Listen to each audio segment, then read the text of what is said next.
तो आज हम लिमिटेशन एक्ट देख रहे हैं, इसमें MCQ देखेंगे। तो देखिए, आज हमारा चैप्टर 1 है, ठीक है। चैप्टर 1 है जो प्रारंभिक के बारे में बात करता है। लिमिटेशन एक्ट, परिसीमा अधिनियम 1963 विस्तृत है, संपूर्ण भारत पर विस्तृत है। जनजातीय क्षेत्रों की सेवा संपूर्ण भारत पर, जम्मू कश्मीर राज्य की सेवा संपूर्ण भारत पर, पहाड़ी क्षेत्रों की सेवा संपूर्ण भारत पर। तो आंसर है संपूर्ण भारत पर। परिसीमा अधिनियम 1963 लागू किया गया है 1 जनवरी 1963, 1 अक्टूबर 1965, 1 दिसंबर 1963। तो 1 जनवरी 1964 से लागू है।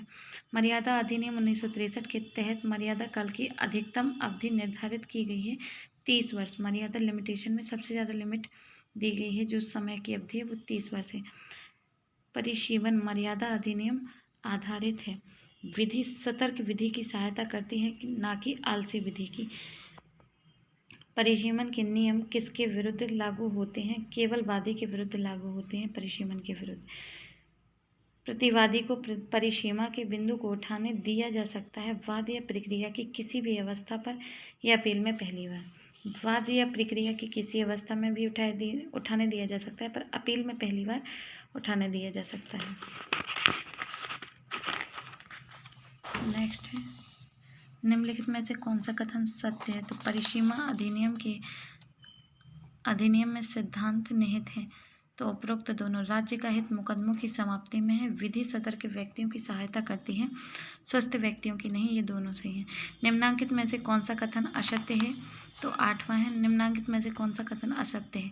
तो याचिकादाता ऐसे व्यक्ति जिसके माध्यम से आवेदन करने का अपने अधिकार प्राप्त करता है। उपरोक्त सभी। केवल वादी या प्रतिवादी आवेदन के अंतर्गत आता है। तो क्या आता है? अर्जी ऐसा पत्र जिसमें किसी प्रकार की प्रार्थना या मांग की गई है। विनिमय पत्र के अंतर्गत आते हैं तो चेक और हुंडी आते हैं विनिमय पत्र में। परिसीमा अधिनियम के तहत विनिमय पत्र को परिभाषित किया गया है 2C में। परिसीमा अधिनियम की धारा 2C के अनुसार विनिमय पत्र को एक हुंडी और एक चेक शामिल है। परिसीमा अधिनियम किस धारा के तहत बंध पत्र को परिभाषित किया गया है? 2D में। बंध पत्र के अंतर्गत किसी कार्य के पूरा किए जाने या किसी कार्य के ना करने पर बाध्यता या आभार हो जाता है 0।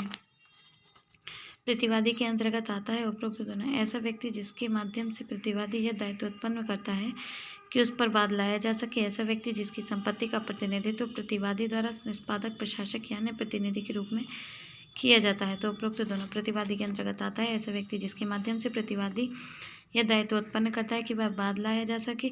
ऐसे व्यक्ति जिसकी संपत्ति का प्रतिनिधित्व प्रतिवादी द्वारा निष्पादक, प्रशासक या अन्य प्रतिनिधि के रूप में किया जाता है। 16 है, सद्भाव के आवश्यक तत्व हैं। सद्भाव के आवश्यक तत्व है सम्यक सतर्कता प्लस ध्यान होना चाहिए। मतलब सम्यक सतर्कता और ध्यान तो दोनों हैं। वाद के अंतर्गत नहीं आता है, तो अपील या आवेदन वाद के अंतर्गत नहीं आते हैं। पुनः स्थापन वादी या प्रतिवादी, उपरोक्त में से कोई नहीं। तो अपील या आवेदन बाद में नहीं आते हैं। परिसीमा अधिनियम की धारा 2L के अंतर्गत बाद में अपील या आवेदन सम्मिलित नहीं है। परिसीमा काल से अभिप्रेत है जो किसी बात अपील या आवेदन के लिए अनुसूची द्वारा विहित है। विहित काल से अभिप्रेत है। अधिनियम के अनुसार संगणित परिसीमा काल अपकृत्य से अभिप्रेत है। ऐसा सिविल दोष जो केवल संविदा भंग या न्यास भंग ना हो। परिसीमा अधिनियम की धारा के तहत शोकाचार शब्द को परिभाषित किया गया है 2F में। परिसीमा अधिनियम के तहत विदेश से अभिप्रेत है भारत से भिन्न कोई भी देश।